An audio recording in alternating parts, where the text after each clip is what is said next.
pinakamalakas na lindol sa kasaysayan ng mundo tumama sa Russia. Mainit-init na balita, nagbabala po ang PHIVOLCS sa posibilidad ng tsunami sa mga coastal area na nakaharap sa Pacific Ocean. Kasunod yan ng magnitude 8.7 na lindol na tumama sa Russia. Pilipinas, naapektuhan pero babala ng Biblia, ang pinakamalakas na lindol na tatama ay hindi lang 8.7 or 8.9 magnitude. Ito ay higit pa, hindi lamang sa Pilipinas kundi sa buong mundo. Halika, ating pag-usapan ang isang napakalaking babala bago ito tumama.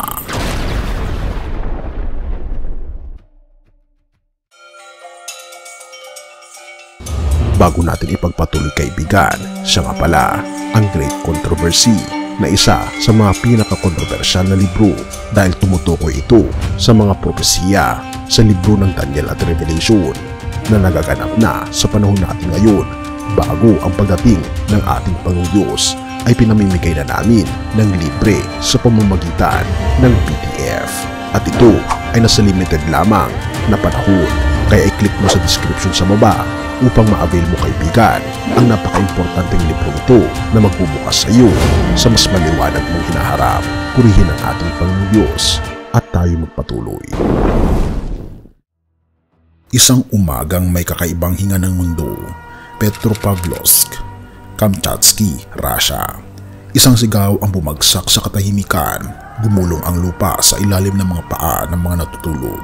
Sa eksaktong alas 8:25 ng umaga, biglang nagsayaw ang mundo. Hindi sa galak, kundi sa puot. Bintanang pumuputok, pader na gumapang sa lamat at katahimikang napalitan ng sigawan. Isang lindol, ngunit hindi basta lindol, kundi ang pinakamalakas sa riyong iyon sa loob na mahigit 70 years. Isang magnitude 8.0 at ito hindi lamang yugto ng isang kwento. Ito ang pasakali ng isang mas malawak, mas masidhing babala. Pero anong ibig sabihin nito para sa Pilipinas at bakit tila ba ang buong mundo ay hawak ang hininga nito, naghihintay ng susunod na pagyanig? Ang singsing ng apoy at ang lihim ng daigdig. Sa ilalim ng ating mga paa ay isang daigdig na laging gumagalaw at ang Kamchatka Peninsula ng Russia ay bahagi ng tinatawag na Ring of Fire, isang sinturon sa gilid ng Pacific Ocean na may 452 na bulkan at tahanan ng halos 90% ng lindol sa buong mundo.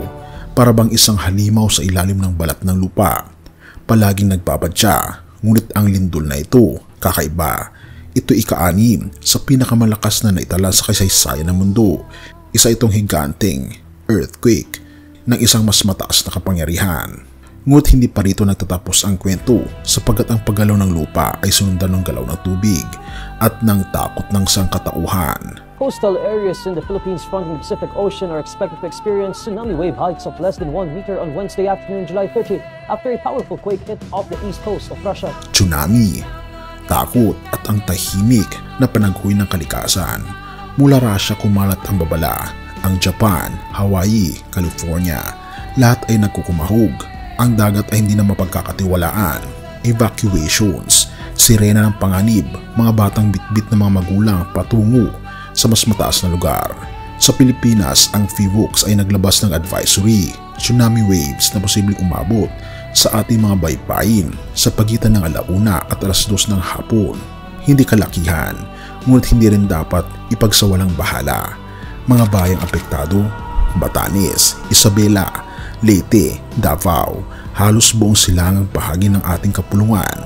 Lumayo sa baybayin, ang sabi, huwag mo nang bumalik sa harap ng dagat. Ayon po sa PHIVOLCS, lumayo muna at iwasang lumangoy sa mga dagat. Tila ang Pilipinas ay nakatingin sa isang salamin at ang larawan ay hindi maganda. Subalit may mas matinding alingas-ngas, hindi galing sa siyensya, kundi sa kasulatan.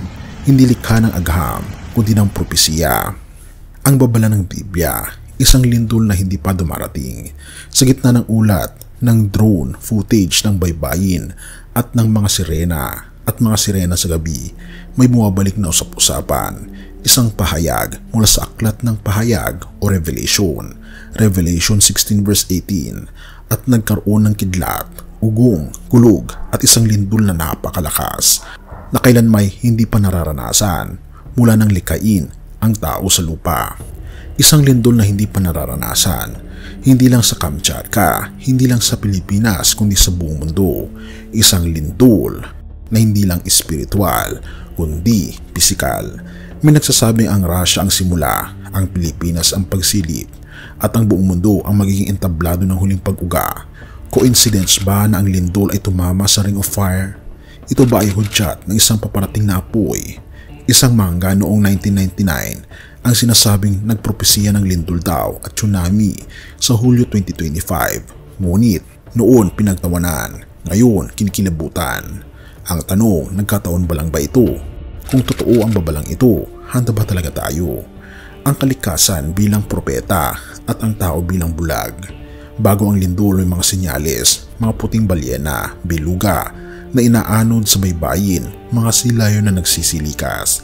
Hindi pa man lumilindol, para bang ang kalikasan ay sumisigaw, tumakas na kayo. Ngunit ang tao gaya ng dati ay abala sa cellphone, sa trapiko, sa pagbilang ng araw. Kaya na't dumating ang lindol, hindi handa, hindi alam, at walang oras. Ngunit ang mas nakakilabot, ito lamang ang simula. Sabi ng mga eksperto, maghanda sa mga aftershocks. Sa ilan sa mga ito, kasing lakas ng unang pagyanig. Sabi ng ilan sa simbahan, ang lindol na totoo at yaong yayanig sa puso ng tao at huhusga sa kanyang pananampalataya. At ang tanong, kapag yumanig na ang lahat, saan ka hahawak? Ang mga lindol ay dumarating lumilipas, ngunit may mga panginginig na hindi kayang ayusin ng relief goods o ng balita sa TV. May mga tanong na hindi kayang patahimikin ng siyensya. At sa bawat ugong ng lupa, sa bawat sirena ng tsunami, at sa bawat basag na salamin, may tanong na unti-unting bumubulong. Kung bukas ay yayanig muli ang mundo, handa ka bang humarap sa ating Panginoon Diyos? O isa ka lamang sa mga tao sa tabing dagat, naghihintay ng alon habang ang huling babala ay papalapit na? 2 Korinto 6 verse 2. Ngayon ang kapanahunan ng ikalulugod, ngayon ang araw ng kaligtasan. Hindi bukas, hindi sa susunod na lindol, hindi kapag may oras ka na, kaibigan. Ngayon, sa gitna ng balita, sa gitna ng gulo, sa gitna ng takot, may pinto pa ring bukas. At habang ang lupa ay umanig, may pag-ibig na nanatiling matatag. Kahit ang tanong ayon ay hindi na ano ang susunod na lindol. Ang tanong ay, kapag dumating ang huling pagyanig, kanino ka tatakbo? Kaibigan, lumapit tayo sa ating Panginoong Hesus.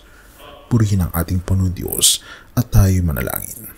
Ama naming Diyos na makapangyarihan sa lahat, sa mga babala Panginoon ng aming mundo patungkol sa mga pagyanig, inyo na po itong isinulat sa Biblia na mangyayari ang mga pangyayaring ito bago darating ang katapusan ng mundo. Bago darating ang inyo pong pangalawang pagparito, nawa Panginoong Diyos, tulungan niyo po kami na isaalang-alang at isuko ang aming buong puso sa inyo, ang aming buong kaluluwa, dahil ngayon na po ang araw ng kaligtasan po namin. Tinatanggap po namin ang aming Panginoon Kristo sa aming puso ngayon. Pagpalain niyo po kami at patnubayan. At salamat po sa pagdinig ng aming mga panalangin at patawarin po kami sa lahat ng aming mga pagkukulang at pagkakasala, sapagkat ito po ang aming samot hiling sa matamis ng pangalan ng aming Panginoon Hesus. Amen.